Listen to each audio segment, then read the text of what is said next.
Beautiful सा physics वाला। So let us start today's lecture. सबसे पहले टुडेस गोल मैग्नेटाइजेशन पढ़ना है आज बच्चों, ये टर्म है मैग्नेटाइजेशन। उसके बाद हम लोग को पढ़नी है मैग्नेटिक इंटेंसिटी और हम लोग को पढ़ना है मैग्नेटिक सस्पेक्टिबिलिटी। सर टर्म्स देख के ही अलग खराब हो गई, धीमे धीमे चबा चबा के पढ़ेंगे। Magnetisation, magnetic intensity and magnetic susceptibility. साथ में मैं आपको permeability, relative permeability, absolute permeability ये सब भी पढ़ाऊंगा। बहुत से टर्म्स आने वाले हैं। बड़ा बड़ा एनसीईआरटी की हेडिंग देखो तो मैग्नेटाइजेशन एंड मैग्नेटिक इंटेंसिटी एक टॉपिक है, तो इसको समझेंगे। इसी के बाद मैग्नेटिक प्रॉपर्टीज ऑफ मैटर के अंदर घुसेंगे। आज कॉज ऑफ मैग्नेटिज्म की भी बात होगी कि मैग्नेटिक प्रॉपर्टी मैटर में आती कहां से है, मैग्नेटिक प्रॉपर्टी किसी मैटर के पास आती कहां से, तो आज इसकी भी बात होगी। तो शुरू करते हैं भाई।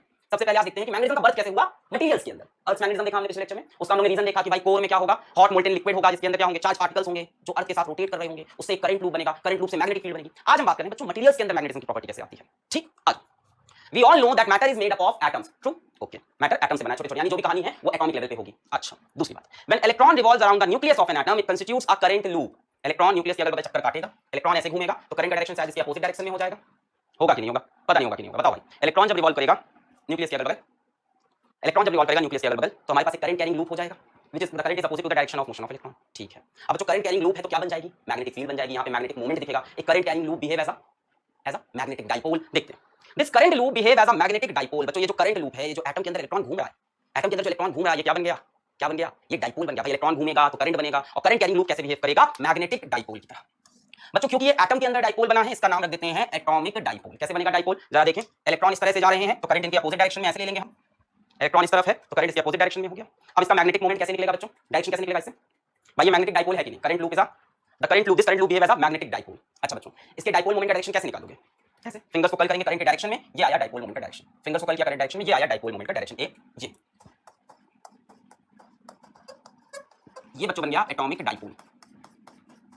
बनेगा कि नहीं यार, क्या बन गया, एटॉमिक डाइपोल। तो बच्चों एटॉमिक डाइपोल किसकी वजह से बनता है, करंट की वजह से बनता है, और करंट किसकी वजह से होता है, इलेक्ट्रॉन की वजह से होता है। इसका डायरेक्शन कैसे बनाया, सभी समझ में आया, फिंगर्स को कर्ल किया और ऐसे। और बच्चों अगर मैं बोलूं कि ये एक एटॉमिक डाइपोल है तो ये बताओ इसका साउथ कहां पे है और नॉर्थ कहां पे है, इसका साउथ कहां पे है और नॉर्थ कहां पे है। भाई ये मैग्नेट है, ये मैग्नेट है। मैग्नेटिक फील्ड लाइंस कहां से कहां होती हैं, मैग्नेट के अंदर में साउथ से नॉर्थ होती हैं बच्चों। तो ये क्या बन गया हमारा, ऊपर नॉर्थ नीचे साउथ सभी, ये क्या बन गया हमारा, एटॉमिक डाइपोल बन गया। ऐसे बनाएंगे बच्चों atomic dipole.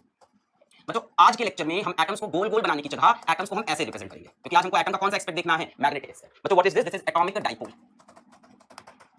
Atomic dipole clear है। एटॉमिक डाइपोल किसकी वजह से बना, सभी को क्लियर है, किसकी वजह से बना है, इलेक्ट्रॉन के घूमने। बड़ा सिंपल सी कहानी थी कि सभी मैटर किससे बने होते हैं, we all know that matter is made up of atoms. Atom के अंदर क्या है, इलेक्ट्रॉन गोल गोल घूम रहा है, इलेक्ट्रॉन गोल गोल घूमा तो अपोजिट डायरेक्शन में करंट बन गया। बच्चों करंट बना तो current carrying loop magnetic dipole. अब बच्चों इस मैग्नेटिक डाइपोल को हम एटॉमिक डाइपोल बोलते हैं। डाइपोल में डायरेक्शन सुख सुख, करंट के डायरेक्शन में फिंगर्स कर्ल की सुख, और बच्चों यहाँ साउथ यहाँ नॉर्थ, इसको हम लोग क्या बोलते हैं बच्चों, एटॉमिक डाइपोल बोलते हैं। तो आज के लेक्चर में हम एटम्स की जगह क्या दिखाएंगे, आज के लेक्चर में एटम्स की जगह क्या दिखाएंगे, एटम की जगह हम इसको शो करेंगे आज के लेक्चर में। क्लियर, चलो आगे बढ़ते हैं। अब बच्चों यहाँ पे एक और थ्योरी आ गई, the magnetic moment of an atom is due to. मैंने आपको ऊपर से पढ़ाया है, ऊपर से पढ़ाया बच्चों की इसकी रियल थ्योरी आप तब पढ़ोगे जब आप अंडर ग्रेजुएट प्रोग्राम लोगे फिजिक्स का या पोस्ट ग्रेजुएट प्रोग्राम लोगे फिजिक्स का। ये इतनी भी हल्की बात है जितना ऊपर से हम लिखा रहे हैं। एक्चुअली बच्चों जो मैग्नेटिक मोमेंट ऑफ एटम होता है, असल में जो एटम का डाइपोल बनता है वो सिर्फ इलेक्ट्रॉन के गोल गोल घूमने की वजह से नहीं बनता है। वो किसकी वजह से बनता है, ऑर्बिटल मोशन ऑफ इलेक्ट्रॉन। ये तो वही हो गया, इलेक्ट्रॉन का गोल गोल घूमना, इसकी वजह से मैग्नेटिक मोमेंट बना। दूसरा स्पिन मोशन ऑफ इलेक्ट्रॉन, सभी को पता है कि इलेक्ट्रॉन अपनी जगह पे स्पिन भी करते रहते हैं। भाई साहब ये इलेक्ट्रॉन है, ये न्यूक्लियस है, एक तो इलेक्ट्रॉन ऐसे मोशन कर रहा है ऑर्बिटल। स्पिन मोशन क्या हो गया बच्चों, मान लो ये इलेक्ट्रॉन है तो ये अपनी ही एक्सिस पे क्या करता रहता है, लगातार घूमता रहता है, स्पिन मोशन। बच्चों इस स्पिन मोशन से भी करंट बनेगा, इस एंगुलर मोशन से भी करंट बनेगा, उस करंट की वजह से भी यहाँ पे क्या बनेगा, मैग्नेटिक डाइपोल, और उसका भी मैग्नेटिक मोमेंट। तो एक्चुअल में जो एटम का मैग्नेटिक मोमेंट है वो इलेक्ट्रॉन के ऑर्बिटल मोशन से भी है और इलेक्ट्रॉन के स्पिन मोशन से भी है, ऑर्बिटल से भी है और यहाँ पे देखो स्पिन भी कर रहा है। और बच्चों तीसरा ये मैग्नेटिक मोमेंट ऑफ न्यूक्लियस की वजह से भी है। अब सर न्यूक्लियस का मैग्नेटिक मोमेंट कहां से आ गया, न्यूक्लियस तो सर घूमता नहीं, अपनी जगह पे खड़ा रहता है, अपनी जगह पे स्टेशनरी है, सो न्यूक्लियस के पास मैग्नेटिक मोमेंट कैसे है। बच्चों न्यूक्लियस किससे बना होता है, मुझे ये बताओ, ये जो न्यूक्लियस होता है ये किससे बना है बच्चों, प्रोटॉन से और न्यूट्रॉन से, प्रोटॉन से और न्यूट्रॉन से। और प्रोटॉन न्यूट्रॉन एलिमेंट्री पार्टिकल तो है नहीं, प्रोटॉन और न्यूट्रॉन किससे बने होते हैं, क्वार्क्स और एंटी क्वार्क्स से। अब क्वार्क्स और एंटी क्वार्क्स क्या करते रहते हैं, स्पिन मोशन करते हैं, क्या करते हैं, स्पिन मोशन, क्या करते हैं, स्पिन मोशन, और उसकी वजह से बनता है एक और magnetic moment. So magnetic moment of nucleus भी होगा, स्पिन मोशन ऑफ इलेक्ट्रॉन की वजह से मैग्नेटिक मोमेंट होगा, और इलेक्ट्रॉन के गोल गोल घूमने की वजह से भी मैग्नेटिक मोमेंट होगा। ये आप कब पढ़ोगे, अंडर ग्रेजुएट फिजिक्स या पोस्ट ग्रेजुएट फिजिक्स में आप ये टॉपिक पढ़ लो, अभी नहीं पढ़ना है। अभी के लिए हम सिर्फ और सिर्फ इस फैक्टर को कंसीडर करेंगे, orbital motion of electron. Reason बच्चों यहाँ से जो मैग्नेटिक मोमेंट की वैल्यू आई, इससे और इससे जो मैग्नेटिक मोमेंट की वैल्यू आई वो बहुत छोटी आई। भाई प्रोटॉन भी क्या करेगा, स्पिन करेगा, और न्यूट्रॉन मतलब इसके अंदर पार्टिकल्स करेंगे, ऊपर से दिखा दिया। इनके पास भी क्या होगा, spin angular momentum, spin angular momentum से बनेगा मैग्नेटिक मोमेंटम। एक लेक्चर मैंने आपको दिखाया था ना कि एंगुलर मोमेंटम के साथ क्या जुड़ा होता है, मैग्नेटिक मोमेंटम जुड़ा होता है, दिखाया था कि नहीं, m/l = q/2m, याद है। खैर एनीवेज आप इतना समझो कि भाई इस न्यूक्लियस के अंदर प्रोटॉन न्यूट्रॉन है और वो भी बने हैं सब एटॉमिक पार्टिकल्स से, और अंदर पार्टिकल्स के एलिमेंट्री क्वार्क्स एंटी क्वार्क्स वो स्पिन कर रहे हैं, उनकी वजह से मैग्नेटिक मोमेंट। तो ओवरऑल जो मैग्नेटिक मोमेंट ऑफ एटम है बच्चों, जो मैग्नेटिक मोमेंट ऑफ एटम है वो इन तीन फैक्टर से है, पर हम सिर्फ इसी फैक्टर को कंसीडर करते हैं, ऑर्बिटल मोशन ऑफ इलेक्ट्रॉन, क्योंकि इसकी वजह से जो मैग्नेटिक मोमेंट की वैल्यू आई वो बहुत ज्यादा है और इनकी वजह से बहुत कम है। But only first is the major contributor for magnetic moment of an atom. First is the major contributor. इसी से सारा का सारा मैग्नेटिक मोमेंट निकालते हैं बच्चों। वही डायग्राम फिर से बना है, दिमाग को फिर से रिवाइज करते हैं। इलेक्ट्रॉन इस तरफ गया तो करंट इस तरफ बन जाएगा अपोजिट डायरेक्शन में, करंट के डायरेक्शन में फिंगर्स को कर्ल किया और ये बन गया dipole, magnetic dipole. Current loop behave as magnetic dipole, जिसका डायरेक्शन हम दे सकते हैं अपनी राइट हैंड की फिंगर्स को कर्ल करके, थंब से मिल जाएगा डायरेक्शन ऑफ डाइपोल मोमेंट। ठीक है, यहाँ साउथ यहाँ नॉर्थ, ये क्या है बच्चों, इसको आज से हम क्या बोलेंगे, एटॉमिक डाइपोल। इसको आज से हम क्या बोलेंगे, एटॉमिक डाइपोल। ठीक है, तो बात साफ है कि जिसके पास होगा एटॉमिक डाइपोल वो बन जाएगा मैग्नेट। जिसके एटम्स में डाइपोल होगा, जिसके एटम्स में डाइपोल होगा वो बन जाएगा मैग्नेट। सवाल आता है सर कि सभी एटम के पास एटॉमिक डाइपोल होगा, सभी एटम के पास एटॉमिक डाइपोल होगा तो सभी को मैग्नेट बन जाना चाहिए। यहाँ पे मेरे पास ये जो स्टाइलस है, ये जो मार्कर है, जो भी है, इसको मैग्नेट होना चाहिए, स्मार्ट बोर्ड को मैग्नेट होना चाहिए, हमको मैग्नेट होना चाहिए, कैमरे को सब कुछ मैग्नेट होना चाहिए, क्योंकि सबके पास एटम है, एटम में इलेक्ट्रॉन है, इलेक्ट्रॉन गोल गोल घूम रहे हैं, गोल गोल घूमने से current carrying loop which becomes magnetic dipole. तो ये सारी चीजें मैग्नेट क्यों नहीं है सर फिर, तो इसको समझते हैं बच्चों। ये तो क्लियर है कि एटॉमिक डाइपोल से ही मैग्नेटिज्म मिलेगा, एटॉमिक डाइपोल से ही मैग्नेटिज्म मिलेगा, ये तो हम श्योर हो गए। ठीक है, अब जरा कहानी आगे सुनते हैं। कॉज ऑफ डायामैग्नेटिज्म, बच्चों डाया मतलब कोई मैग्नेटिज्म नहीं है, एंड पैरामैग्नेटिज्म मतलब थोड़ी सी मैग्नेटिज्म है, प्लस फेरोमैग्नेटिज्म मतलब तगड़ी मैग्नेटिज्म है। बच्चों तीन टर्म्स हैं जिनको अगले लेक्चर में डिटेल जाना, आज सिर्फ इंट्रोडक्शन है। कॉज ऑफ डाया मतलब कोई मैग्नेटिज्म नहीं है, पैरा मतलब थोड़ी सी मैग्नेटिज्म है, फेरो मतलब बहुत तगड़ी मैग्नेटिज्म है। ठीक है, cause of dia, para and ferromagnetism जरा समझते हैं। अब इनका डिफरेंस तो आज नहीं बता पाएंगे, ये तो अगले लेक्चर में, जरा समझते हैं। In certain materials all electrons are paired. भाई आपने एटॉमिक स्ट्रक्चर में क्या कर रखा है, इलेक्ट्रॉन का इलेक्ट्रॉनिक कॉन्फिगरेशन आपने देखा कई बार ऑर्बिटल्स के अंदर इलेक्ट्रॉन पेयर्ड रहते हैं। All electrons are paired. यहाँ पे मान लो मैंने कोई भी मटेरियल बनाया, ये उसकी ऑर्बिटल है, ये क्या है, ऑर्बिटल है। इस ऑर्बिटल में मान लो दो इलेक्ट्रॉन्स हैं, एक ऑर्बिटल मैक्सिमम दो ही हो सकते हैं, एक ऐसे एक ऐसे। ठीक है, अब तो ये पेयर्ड इलेक्ट्रॉन्स हैं। अब जरा ध्यान से देखो ये क्या बना है, ऐसे करके ऐसे ऐसे करके, जरा इसका फील लेते हैं, ये ऐसे क्या बना है, जरा ध्यान देना बच्चों। क्या दोनों इलेक्ट्रॉन ऑपोजिट डायरेक्शन में स्पिन करते हैं, क्या उनका स्पिन एंगुलर मोमेंटम अलग अलग होता है। ये ऐसे बना है, मतलब हम क्या ये सोच सकते हैं, क्या हम ये सोच सकते हैं कि ये जो इलेक्ट्रॉन है हमारा ये ऐसे जा रहा होगा, इलेक्ट्रॉन ऐसे गया, करंट ऐसे, ये ऐसे बना। और बच्चों जो दूसरा वाला है, सेकंड वाला है, वो ऐसे बना है। जरा सोचो जरा सोचो जरा सोचो, इसको मैग्नेटिक मोमेंट जैसा देखो, इसको डाइपोल जैसा सोचो, मैग्नेटिक मोमेंट। और यहाँ वाला जो इलेक्ट्रॉन है बच्चों, ये कैसे जा रहा होगा, ऐसे जा रहा होगा, इलेक्ट्रॉन ऐसे गया तो करंट अपोजिट डायरेक्शन में और मैग्नेटिक मोमेंट नीचे। बच्चों एक का मैग्नेटिक मोमेंट दूसरे को क्या करेगा, यहाँ पे कैंसिल आउट कर देगा। The magnetic moment of paired electron cancel each other, the net magnetic moment is zero. बच्चों यहाँ पे मान लो प्लस हाफ, यहाँ पे माइनस, स्पिन बोलते हैं, स्पिन नंबर। यहाँ बच्चों नेट मैग्नेटिक मोमेंट कितना आना है, जीरो आना है, नेट मैग्नेटिक मोमेंट जीरो। बच्चों ऐसे मटेरियल्स को हम लोग बोलते हैं डायामैग्नेटिक मटेरियल, डायामैग्नेटिक। तो जहां पे भाई साहब इलेक्ट्रॉन पेयर्ड हो गए, इनके पास कोई एटॉमिक डाइपोल नहीं होगा, they have no atomic dipole. भाई एटम के अंदर इलेक्ट्रॉन पेयर्ड है, so they have no atomic dipole. भाई साहब अगर एक इलेक्ट्रॉन होता तो वो गोल गोल घूमता और उसकी वजह से क्या बन जाता, मैग्नेटिक मोमेंट। अब दो हैं अपोजिट डायरेक्शन में है तो net magnetic moment zero, hence there is no atomic, atom dipole की तरह नहीं बन पाया। एक ने कहा ऐसे डाइपोल बनाएंगे, एक ने कहा ऐसे बनाएंगे, नेट मैग्नेटिक मोमेंट जीरो, इसको डायमैग्नेटिक। आगे बढ़ते हैं। In other electrons are unpaired. कई में इलेक्ट्रॉन अनपेयर्ड होते हैं। यहां मान लो हमारे पास कोई कंपाउंड है, एलिमेंट है, जिसके जो एटम्स हैं उसमें अनपेयर्ड इलेक्ट्रॉन है। अब बच्चों अनपेयर्ड इलेक्ट्रॉन है, इसका मतलब क्या हो गया कि हमारे पास भाई मैग्नेटिक मोमेंट होगा, कैंसिल ही नहीं होगा। इलेक्ट्रॉन ऐसे, करंट ऐसे, मैग्नेटिक मोमेंट। यहाँ पे बच्चों जो हमारा नेट मैग्नेटिक मोमेंट है that is not equal to zero. यहाँ पे क्या एग्जिस्ट करेंगे, एटॉमिक डाइपोल एग्जिस्ट करेंगे। मतलब ऐसे मटेरियल को हम लोग पैरामैग्नेटिक भी बोलते हैं और फेरोमैग्नेटिक भी बोलते हैं। पैरा तब होता है जब कम अनपेयर्ड इलेक्ट्रॉन हो, फेरो तब होता है जब बहुत ज्यादा अनपेयर्ड इलेक्ट्रॉन। ये एक अप्रोच है, समझाने की दूसरी अप्रोच भी आएगी नेक्स्ट लेक्चर में। ये बहुत फंडामेंटल सी अप्रोच है जो सबको बताई जाती है क्लास 11 ऑनवर्ड्स। बहुत छोटी सी अप्रोच है कि जहां पे हमारे पास पेयर्ड इलेक्ट्रॉन, हमने मॉलिक्यूलर ऑर्बिटल थ्योरी में केमिस्ट्री में पढ़ रखा है। आप लोग केमिस्ट्री पढ़ते हो, मेरे को ज्यादा नहीं, थोड़ा बहुत पता है। तो मॉलिक्यूलर ऑर्बिटल थ्योरी में पढ़ा था कि जहां पे पेयर्ड इलेक्ट्रॉन होते हैं उसको हम बोलते हैं डायामैग्नेटिक, और जहां पे अनपेयर्ड इलेक्ट्रॉन होते हैं वो पैरा भी हो सकता है और वो फेरो भी हो सकता है। ठीक है, फिजिक्स में हम लोग इस अप्रोच के साथ बहुत ज्यादा देर तक नहीं टिकेंगे, फिजिक्स में अप्रोच अपनी और अच्छी करेंगे, हम इसको नेक्स्ट लेक्चर में और डीप में जाएंगे। अभी भी हमने ऊपर ऊपर से ये पढ़ा। तो बच्चों ऐसे मटेरियल्स को हम मैग्नेटिक मटेरियल्स बोलते हैं जिनके पास एटॉमिक डाइपोल्स होते हैं, इनको हम क्या बोलते हैं बच्चों, मैग्नेटिक मटेरियल्स। आज का हमारा सारा डिस्कशन सिर्फ और सिर्फ किस पे होगा, मैग्नेटिक मटेरियल्स पे होगा। हम आज इनकी बात अब नहीं करने वाले। तो क्या हर मटेरियल मैग्नेटिक होता है, नहीं। जहां पेयर्ड इलेक्ट्रॉन है जिसके एटम्स में, उनके एटम के पास नेट मैग्नेटिक मोमेंट नहीं होता तो उनके पास एटॉमिक डाइपोल नहीं बनते। जहां अनपेयर्ड है वहां एटॉमिक डाइपोल। आगे बढ़ते हैं बच्चों। Consider a sample of material, magnetic material which contains thousands of atom. बच्चों ये कैसा मटेरियल है, ये मैग्नेटिक मटेरियल है, ये मैग्नेटिक मटेरियल है। इसके पास बच्चों क्या है, एटॉमिक डाइपोल्स हैं। ये क्या दिख रहे हैं, एटॉमिक डाइपोल्स। अभी बच्चों एटॉमिक डाइपोल्स क्या है, इसके रैंडमली अलाइंड है। आज हम एटम्स नहीं दिखाएंगे सैंपल के अंदर, हमने बोला ना आज हमने बोला कि आज हम एटम्स नहीं दिखाएंगे, ऐसे बोल एटॉमिक डाइपोल दिखाएंगे। तो बच्चों इसके अंदर एटॉमिक डाइपोल्स क्या है, रैंडमली अलाइंड है, कोई किसी दिशा में, कोई किसी दिशा में, कोई किसी दिशा में। और बच्चों ये रैंडमनेस बढ़ जाएगी विथ, ये रैंडमनेस बढ़ जाएगी विथ, ये रैंडमनेस बढ़ जाएगी with, come on this is not done. ये रैंडमनेस बढ़ जाएगी विथ टेंपरेचर। एकदम सही बात है बच्चों, ये जो रैंडमनेस है, ये रैंडमनेस एकदम सही बात सभी बताया, रैंडमनेस है ये इंक्रीज करेगी टेंपरेचर के साथ। अब बच्चों जब ये रैंडमली अलाइंड है तो किसी एक डायरेक्शन में मैग्नेटिक फील्ड प्रोड्यूस नहीं कर पाएंगे। भाई ये बोल रहा है साउथ यहाँ नॉर्थ, यहाँ ये कह रहा है साउथ यहाँ नॉर्थ, ये कह रहा है साउथ यहाँ नॉर्थ। तो बच्चों आप किसी भी मटेरियल का, चाहे वो मैग्नेटिक हो चाहे वो नॉन मैग्नेटिक हो, आप उसका एक सैंपल उठा लो। फेरोमैग्नेटिक नहीं होनी चाहिए, फेरोमैग्नेटिक कहानी थोड़ी डिफरेंट है। फेरोमैग्नेटिक कहानी थोड़ी, मतलब नेक्स्ट लेक्चर में बहुत डिटेल में आएगा, फेरोमैग्नेटिक कहानी थोड़ी अलग। अगर आप इसका कोई छोटा सा सैंपल उठा लो, आप इसका एक 1 क्यूबिक सेंटीमीटर उठा लो, 1 क्यूबिक सेंटीमीटर, 1 सेंटीमीटर क्यूब, तो बच्चों इसके अंदर आपको रैंडमली अलाइंड डाइपोल्स मिलेंगे। और बच्चों देखने को ऐसा मिलेगा कि यहाँ पे नेट मैग्नेटिक मोमेंट अभी भी जीरो है। These are not permanent magnets. These are not permanent magnets में ऐसा नहीं होता, उनकी कहानी अलग है, उनकी एक डोमेन थ्योरी आती है, तो वो नेक्स्ट लेक्चर में पढ़ेंगे, है ना। ये परमानेंट मैग्नेट्स, परमानेंट मैग्नेट्स की बात करो तो उनकी अलग कहानी है। नॉर्मली हमने बताया नेट मैग्नेटिक मोमेंट क्या है, जीरो। बच्चों रीजन क्या है, रीजन ये है कि इन डाइपोल्स को किसी ने सही दिशा में अलाइन नहीं किया। How can you align dipoles, answer हाँ ये बोर्ड्स में है। How can you align dipoles, answer how can you align dipoles. Dipoles को कैसे अलाइन कर सकते हैं, कैसे अलाइन कर सकते हैं, मैग्नेटिक फील्ड से।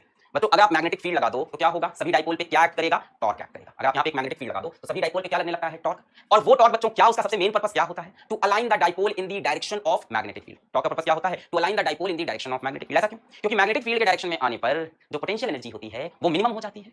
थीटा की वैल्यू कितनी हो जाएगी, 0। अगर ये डाइपोल मान लो मैग्नेटिक फील्ड ऐसे लगा दो और ये डाइपोल उसके अलोंग अलाइन हो गया मैग्नेटिक फील्ड के साथ, डाइपोल ऐसे मैग्नेटिक फील्ड, तो थीटा क्या हो गया, 0। Potential energy minus M B cos 0 यानी minus M B minimum potential energy. और बच्चों मिनिमम पोटेंशियल एनर्जी में भाई साहब ये किसमें होंगे, स्टेबल इक्विलिब्रियम में होंगे। तो बच्चों अगर यहाँ पे एक मैग्नेटिक फील्ड लगा दें तो सभी डाइपोल उसके साथ अलाइन हो जाते हैं। मैग्नेटिक फील्ड क्या करेगी, इसको अलाइन कर लेगी अपने डायरेक्शन में, तब सभी सेम दिशा में हो जाएंगे और मैग्नेटिक मोमेंट प्रोड्यूस कर पाएंगे। आगे बढ़ते हैं बच्चों। In the absence of an external magnetic field the magnetic moments या एटॉमिक डाइपोल्स, मैग्नेटिक मोमेंट्स या atomic dipoles are randomly oriented, बच्चों किसी भी दिशा में ओरिएंटेड है। And net magnetic moment is still 0, net magnetic moment अभी भी 0 हो रखा है, अभी भी 0 हो रखा है। When this sample is kept in an external magnetic field, torque acts on atomic dipoles या magnetic dipole and tries to align dipole in the direction of the applied field। जरा इसका फील्ड लेते हैं। मान लो मैं एक हॉरिजॉन्टल दिशा में ऐसी मैग्नेटिक फील्ड लगा दूं और मान लो यहाँ पे एक डाइपोल ऐसे है, ठीक है, यहाँ नॉर्थ यहाँ साउथ, जैसा भी बनाओ एक ऐसा बना लो। आप सभी को देखो मैग्नेटिक फील्ड के साथ आना चाहिए, एक ऐसे एक ऐसे।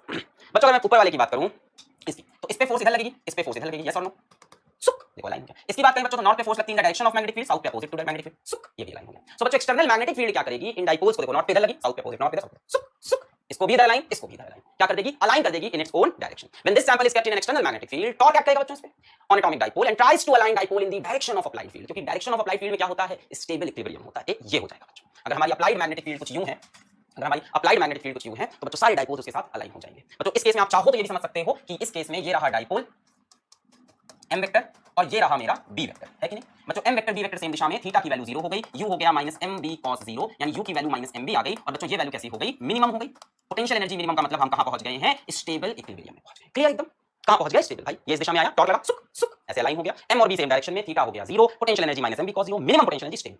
अब बच्चों ध्यान से देखो, इसका साउथ इधर, नॉर्थ इधर, साउथ इधर, नॉर्थ इधर, साउथ इधर, नॉर्थ इधर। अब ये नेट मैग्नेटिक मोमेंट प्रोड्यूस करने लगेगा। अब ये क्या प्रोड्यूस करेगा, नेट मैग्नेटिक मोमेंट। बेसिकली ये सारी थ्योरी पैरामैग्नेटिक मटेरियल पर ज्यादा अप्लाई होती है। आगे बढ़ते हैं। तो मैं ये बता रहा था कि यहाँ पे सारे डाइपोल्स क्या होंगे, अलाइन हो जाएंगे इन the direction of magnetic field और हमको मिल जाएगा नेट मैग्नेटिक मोमेंट। और भाई क्यों अलाइन, मैंने बताया पोटेंशियल एनर्जी मिनिमम है, यहाँ पे स्टेबल इक्विलिब्रियम आ चुका है ना। अब हमने बोला now net magnetic moment is not 0। तो बच्चों हम लोग को डाइपोल मोमेंट लाने के लिए, नेट मैग्नेटिक मोमेंट लाने के लिए क्या चाहिए होती है, एक्सटर्नल मैग्नेटिक फील्ड चाहिए होती है, जिसकी वजह से यहाँ पे डाइपोल्स अलाइन हो गए। क्लियर। अच्छा आगे बढ़ते हैं बच्चों।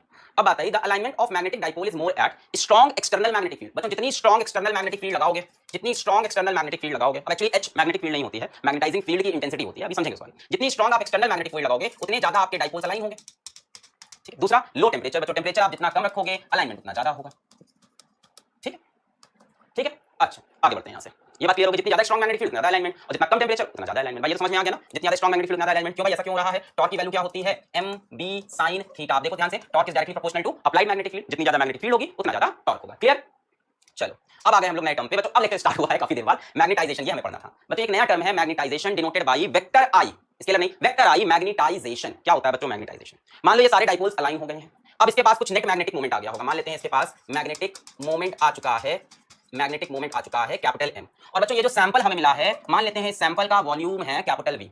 देन मैग्नेटाइजेशन यानी कितना मैग्नेटाइज हुआ, मैग्नेटाइजेशन मतलब कितना मैग्नेटाइज हुआ पूरे मटेरियल में, पूरे मटेरियल में कितना मैग्नेटाइज हुआ, उसको बच्चों हम लोग बोलते हैं I is equals to vector m, vector I is equals to vector m upon v, यानी magnetic moment per unit volume. What is magnetization, it is magnetic moment per unit volume,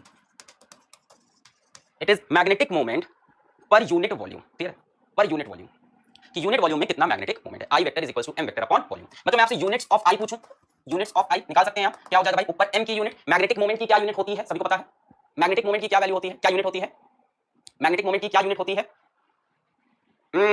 magnetic moment की क्या unit होती है, ampere metre square, है ना। और बच्चों नीचे वॉल्यूम की क्या हो जाएगी, मीटर क्यूब, तो इसकी यूनिट क्या हो गई, ampere per metre, units of I ampere per metre. और फॉर्मूला क्या है, magnetic moment per unit volume. बच्चों मैग्नेटाइजेशन बताता क्या है, मैग्नेटाइजेशन बताता क्या है, मैग्नेटाइजेशन वेक्टर हमें बताता क्या है, आई वेक्टर बताता क्या है कि कितना मैग्नेटाइज हुआ, कितना मैग्नेटाइज हुआ ये बताता है। जितना ज्यादा मैग्नेटाइज होगा आई की वैल्यू उतनी ज्यादा आ जाएगी। क्लियर है, what is I, magnetic moment per unit volume. Clear है, क्लियर है, यूनिट है इसकी एम्पियर पर मीटर, जितना ज्यादा मैग्नेटाइज हुआ उतनी ज्यादा आई की वैल्यू। अच्छा बच्चों एक सवाल आ गया, for the bar magnet shown here find magnetization. भाई मेरे पास एक बार मैग्नेट है, आपको मैग्नेटाइजेशन पता लगाना है बच्चों। What is magnetization, magnetic moment, simple magnetic moment per unit volume, magnetic moment upon volume. बच्चों इसका हमें आई निकालना है बच्चों। मैग्नेटिक मोमेंट कितना हो जाएगा, m इंटू 12, m इंटू 12। और बच्चों इसका वॉल्यूम कितना हो जाएगा, इसका वॉल्यूम कितना हो जाएगा, लेंथ इंटू एरिया, यानी 12 into area, length into area. तो बच्चों आई की वैल्यू कितनी आ जाएगी, मैग्नेटिक मोमेंट कितना है, m इंटू 12, वॉल्यूम कितना है 12 into area, 12 12 cancel, magnetic moment कितना आ गया, m बटे a। बच्चों ये करंट नहीं है, ध्यान दें, this is not current, this is not current, कितना आया m बटे a, क्लियर है सभी को, m बटे a, क्लियर, कैपिटल स्मॉल, ठीक है, ये फॉर्मूला क्लियर हो गया। चलिए आगे बढ़ते हैं, एक और सवाल देखते हैं इसके ऊपर। एक और सवाल क्या है, the dipole moment of each molecule of a paramagnetic, देखा मैंने कहा ये सारी कहानी किस पे लगती है, बेसिकली पैरामैग्नेटिक लगती है, पैरामैग्नेटिक की डोमेन थ्योरी अलग है, डायमैग्नेटिक के अंदर एटॉमिक डाइपोल होते नहीं, सारी कहानी पैरामैग्नेटिक की है। The dipole moment of each molecule of a paramagnetic gas is इतना, एक मॉलिक्यूल का, the temperature of gas is इतना, and the number of molecules per unit volume in it is इतना, the maximum possible intensity of magnetization, the maximum possible intensity of magnetisation, बच्चों I vector की बात कर रहे हैं, the maximum possible intensity of magnetization in the gas will be, भाई आई के लिए हमें क्या चाहिए, आई के लिए हमें चाहिए magnetic moment per unit volume, magnetic moment per unit volume चाहिए। अब भाई बात बताओ, क्या बोल रहे हैं, ईच मॉलिक्यूल का मैग्नेटिक मोमेंट दिया है and the number of molecules per unit volume भी दिए हैं। अच्छा, अगर हम इसमें बच्चों कंसीडर कर लें, let us consider 1 metre cube of gas, हमने कितना कंसीडर किया, 1 मीटर क्यूब गैस का, and the number of molecules per unit volume in it is इतना पर मीटर क्यूब। अगर हमने बच्चों 1 मीटर क्यूब कंसीडर किया तो इसके अंदर कितने मॉलिक्यूल्स आ जाएंगे, ये मॉलिक्यूलर डाइपोल, इसके अंदर कितने मॉलिक्यूल्स आ जाएंगे, and the number of molecules per unit volume is इतना, इतने मॉलिक्यूल्स होंगे बच्चों, कितने मॉलिक्यूल्स होंगे, number of molecules in 1 metre cube दे रखे हैं, इतने मॉलिक्यूल्स पर मीटर क्यूब, 2 × 10⁻26। और बच्चों एक मॉलिक्यूल का मैग्नेटिक मोमेंट ये रहा, the magnetic moment of each molecule, तो बच्चों टोटल मैग्नेटिक मोमेंट कितना हो जाएगा, टोटल मैग्नेटिक मोमेंट यहां पे कितना हो जाएगा, इतने मॉलिक्यूल्स हैं यानी number of molecules, next page पे चलते हैं, टोटल मैग्नेटिक मोमेंट कितना हो जाएगा, टोटल मैग्नेटिक मोमेंट क्या हो जाएगा, number of molecules multiplied by magnetic moment of each molecule, number of molecules multiplied by magnetic moment of each molecule. बच्चों नंबर ऑफ मॉलिक्यूल्स कितने हैं हमारे पास, 2 × 10⁻26, और magnetic moment of each molecule क्या है, 1.5 × 10⁻23, है ना, तो 2 को 1.5 से मल्टीप्लाई किया 3 आया, 10⁻26 10⁻23 कितना हो गया, 10⁻3 हो गया, मैग्नेटिक मोमेंट है तो ampere metre square. Total magnetic moment बच्चों ये कितने वॉल्यूम में है, ये कितने वॉल्यूम में, हमने कितना वॉल्यूम कंसीडर किया है, 1 मीटर क्यूब। अब आप आई निकाल सकते हो, I is magnetic moment per unit volume, magnetic moment 3 × 10⁻3 ampere metre square, volume is 1 metre cube, कितना हो गया 3 × 10⁻3 एम्पीयर पर मीटर, क्लियर, सभी कहा गया 3 × 10⁻3 एम्पीयर पर मीटर। अब ये चीज क्लियर हो गई सबको, अभी तक क्लियर हो गई, व्हाट इज मैग्नेटाइजेशन, कि कितना मैग्नेटाइज हुआ, व्हाट इज मैग्नेटाइजेशन, कि कितना मैग्नेटाइजेशन, सारे डाइपोल्स अलाइन हो गए, अब ये टोटली कितना मैग्नेटाइज है, मैंने कहा सब अलाइन हो गए, तो नेट मैग्नेटिक मोमेंट कितना है, m है, इसका हमने वॉल्यूम मान लिया कितना है, b है, सो I क्या है, magnetic moment per unit volume. भाई आपने एक सैंपल लिया उसके अंदर बहुत सारे डाइपोल्स अलाइन है, बहुत सारे ऐसे ऐसे ऐसे, सबका मैग्नेटिक मोमेंट है, इसका अपना मैग्नेटिक, इसका अपना, इसका अपना, इसका अपना, टोटल मैग्नेटिक मोमेंट मैंने माना m और टोटल वॉल्यूम माना v, so what is the magnetic moment per unit volume, that is known as magnetization. अब जितना ज्यादा magnetic moment per unit volume है इसका मतलब उतना ज्यादा वो मैग्नेटाइज हो गया। जैसे आपका बड़ा सा सैंपल रखा है, आपने उसके अंदर से 1 मीटर क्यूब निकाला, 1 सेंटीमीटर क्यूब निकाला, ऐसे निकाला, आपने कहा इसमें कितना मैग्नेटिक मोमेंट है, अगर इसका मैग्नेटिक मोमेंट बहुत ज्यादा है मतलब ये मटेरियल बहुत तगड़ा मैग्नेटाइज हो गया है, तो ये आपको आइडिया देता है कि कितना मैग्नेटाइज हुआ material, clear, clear, I is equals to magnetic moment per unit volume. चलो आगे बढ़ते हैं बच्चों, एक कहानी और लिखी है, magnetization I increases net magnetic field inside the material. अब सुनो, अब ये क्या बोल रहे हैं, अब ये क्या बोल, बच्चे डायरेक्शन पूछ रहे हैं बच्चों, यहाँ पे तो अभी आप देखो यहाँ पे इसका स्केलर वैल्यू दी है, अगर डायरेक्शन निकालना होगा तो I vector is along m vector, ये है, अगर आपको वेक्टर फॉर्म में देखना है, और यहाँ पे तो भाई सिर्फ स्केलर वैल्यू पूछी है, ये वेक्टर फॉर्म में हो गया। अच्छा, अब क्या बोल रहा है, magnetization I increases net magnetic field inside the material, ये क्या बोल रहा है, देखो पहले डाइपोल्स थे, इधर उधर लाइन थे, मैग्नेटिक फील्ड लगी, मैग्नेटिक फील्ड लगने से ये सब एक डायरेक्शन में आ गए। अब बच्चों जब ये एक डायरेक्शन में आ गए तो ये अपनी मैग्नेटिक फील्ड बनाने लग गए, ये सब एक डायरेक्शन में आ गए, यहाँ पे इसका साउथ, इसका north, south north, south north, south north, south north, south north, south north, समझ रहे हैं, साउथ नॉर्थ ऐसे ऐसे होने लगा, पीछे साउथ आगे नॉर्थ, पीछे साउथ आगे नॉर्थ, सभी के साथ यही कहानी है, यहाँ पे साउथ यहाँ पे नॉर्थ। अब बच्चों मैग्नेट के अंदर मैग्नेटिक फील्ड कहाँ से कहाँ होती है, साउथ से नॉर्थ होती है, कहाँ से कहाँ होती है, साउथ से नॉर्थ, यानी ये अपनी मैग्नेटिक फील्ड भी बनाना स्टार्ट कर देंगे।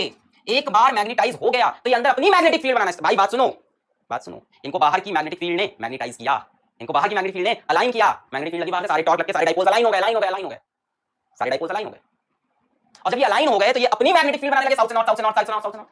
तो यही लिखा है magnetization I increases net magnetic field inside the material. पहले तो क्या हुआ, बाहर की मैग्नेटिक फील्ड से यही से पड़ा हुआ था, कोई ऐसे पड़ा था, कोई ऐसे पड़ा था, कोई ऐसे पड़े थे, मैग्नेटिक फील्ड सबको जगाई, बोले चलो सभी लोग एक लाइन में लग जाओ, सभी एक लाइन में लग गए ऐसे। अब भाई क्या ये इसका south pole north pole, south pole north pole, ये सब छोटे छोटे क्या बन गए, छोटे छोटे मैग्नेट बन गए, छोटे छोटे मैग्नेटिक डाइपोल, छोटे छोटे, और मैग्नेट के अंदर मैग्नेटिक फील्ड लाइन साउथ से नॉर्थ, साउथ से नॉर्थ, साउथ से नॉर्थ, तो ये अपनी मैग्नेटिक फील्ड प्रोड्यूस करने लग गए, जिसकी वजह से नेट मैग्नेटिक फील्ड बढ़ गई। आफ्टर अलाइनमेंट या ऑन अलाइनमेंट लिखते हैं, आफ्टर क्या चलता रहेगा प्रोसेस साथ साथ में, on alignment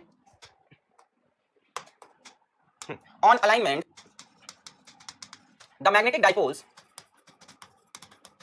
produce their own magnetic field which increases net magnetic field, clear. यहां पे बच्चा बंगाली में भी लिख रहा है, बेटा मैं बंगाली नहीं समझ पाता, क्लियर है, which increases net magnetic field, dipole align हो गए, साउथ से नॉर्थ एक मैग्नेटिक फील्ड बनाने लग गए, जिसकी वजह से नेट मैग्नेटिक फील्ड भी यहां पे बढ़ गई है। पहले तो ये मैग्नेटाइज हुए एक लाइन में आए और इन्होंने अंदर अपनी मैग्नेटिक फील्ड बनाई, जिसकी वजह से नेट मैग्नेटिक फील्ड बढ़ गई। भाई अप्लाइड मैग्नेटिक फील्ड कुछ इस डायरेक्शन में होगी बाहर से, ये अप्लाइड वाली मैग्नेटिक फील्ड, और इन्होंने अंदर अपनी भी एक मैग्नेटिक फील्ड बनाती है। अप्लाइड के अंदर नहीं जाएगी, बिल्कुल जाएगी, अंदर अप्लाइड मैग्नेटिक फील्ड भी है, इनकी मैग्नेटिक फील्ड है। क्लियर हुई बात? आगे बढ़े, क्लियर हुआ इतना? क्लियर हुआ? क्लियर हुआ इतना?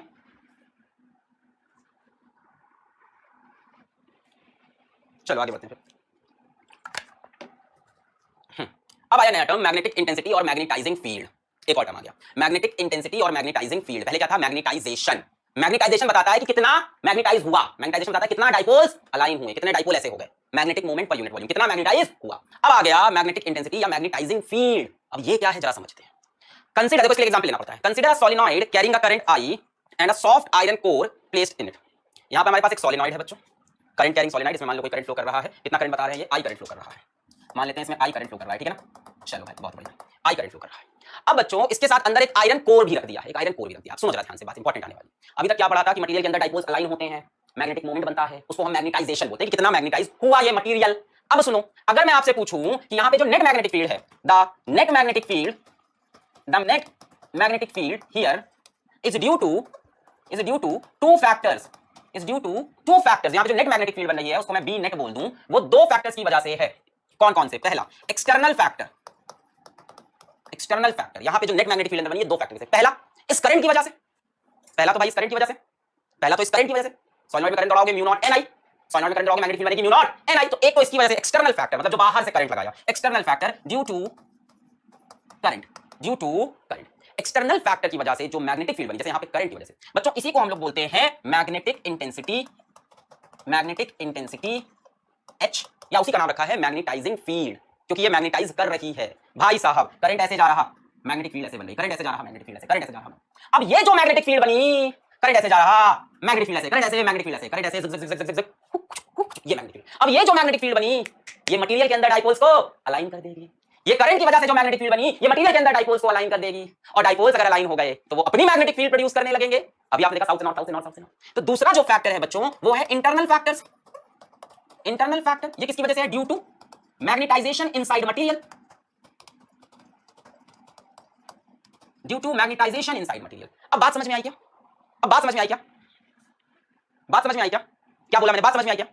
मैंने बोला कि यहां पे हमारे पास एक सोलेनॉइड है, करंट कैरिंग सोलेनॉइड, उसके अंदर एक सॉफ्ट आयरन कोर डाल दिया, करंट कैरिंग सोलेनॉइड के अंदर सॉफ्ट आयरन कोर डाल दिया, सॉफ्ट आयरन कोर डाल दिया इसके अंदर। अब क्या हुआ? मतलब जब ये करंट फ्लो करेगा तो क्या ये एक मैग्नेटिक फील्ड बनाएगा कि नहीं बनाएगा? बनाएगा। हमने करंट के डायरेक्शन में फिंगर को कर्ल किया, ये थंब से मैग्नेटिक फील्ड है। ये मैग्नेटिक फील्ड किसने बनाई? एक्सटर्नल फैक्टर ने बनाई। एक्सटर्नल फैक्टर जो मैग्नेटिक फील्ड प्रोड्यूस कर रहा है, उस फैक्टर को हमने क्या बोला? Magnetic intensity, capital H. दूसरा, जब ये मैग्नेटिक फील्ड बनेगी तो डाइपोल्स अंदर अलाइन हो जाएंगे। ये मैग्नेटिक फील्ड कैसी बनी? ऐसे, करंट ऐसे इसमें बाहर की तरफ से आता हुआ दिख रहा है, करंट डायरेक्शन दिख रहा है ये।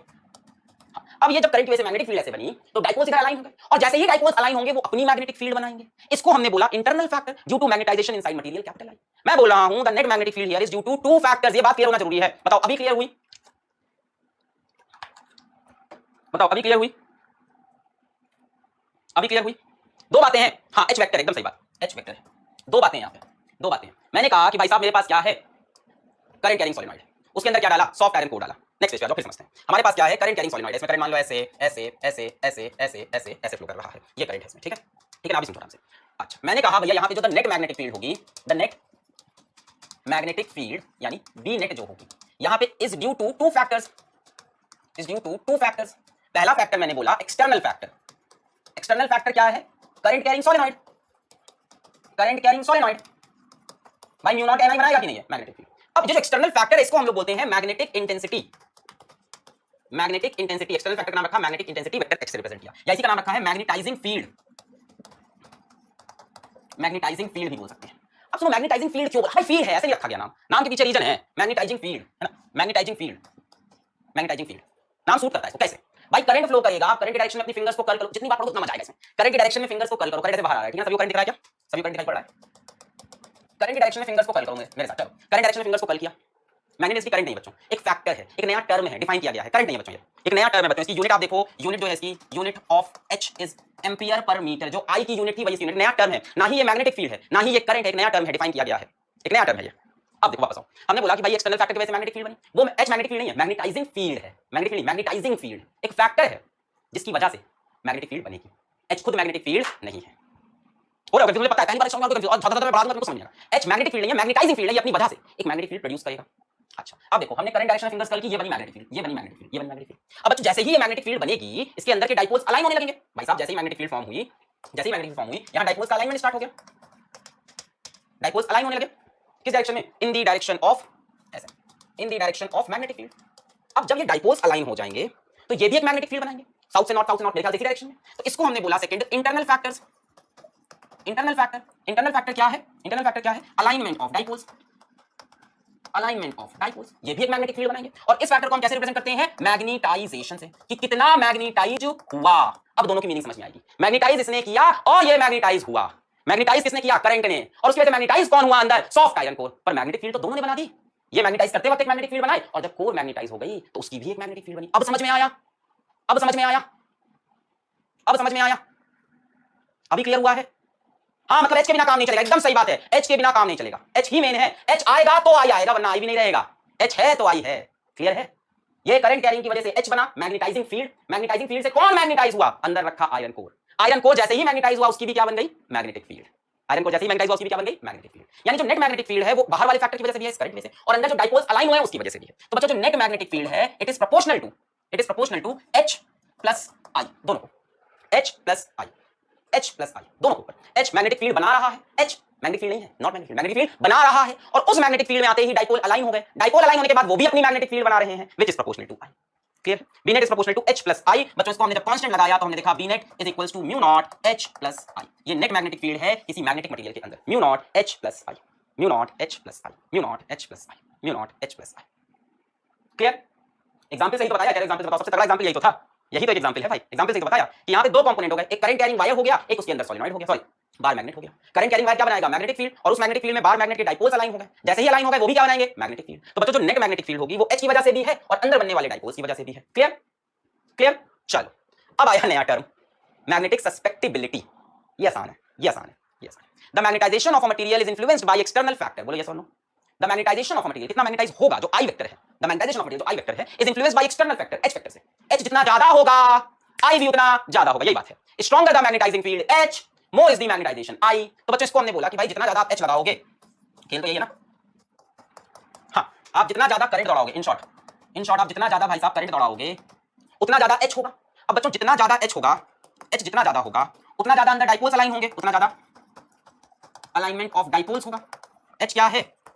मैग्नेटाइजिंग फील्ड, मैग्नेटाइजिंग फील्ड जो मैग्नेटाइज कर रहा है।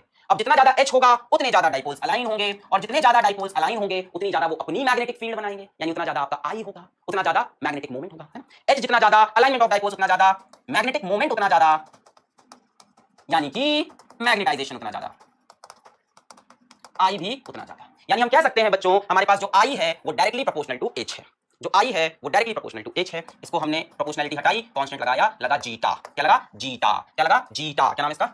जीटा। इसी को बोलते हैं बच्चों मैग्नेटिक सस्पेक्टिबिलिटी। बच्चों आई की unit ampere per metre, H की यूनिट एम्पियर पर मीटर। मतलब बच्चों this is a dimensionless quantity, this is a dimensionless quantity. Clear है सारी कहानी? अभी क्लियर है? क्लियर है? डायमेंशन एकदम क्लियर हुई बात सारी, मोल फ्रैक्शन नहीं है ये। यहां तक क्लियर है? यस।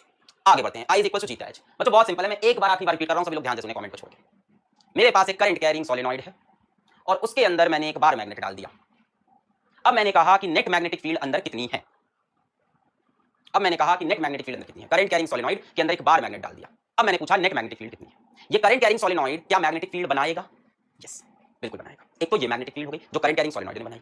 जैसे ही current carrying solenoid magnetic field बनाएगा, इस मटेरियल के अंदर के डाइपोल्स इस डायरेक्शन में अलाइन होने लग जाएंगे, इन the direction of magnetic field. देखो करंट ऐसा है, करंट देखो यहाँ पे ऐसा है बाहर इधर।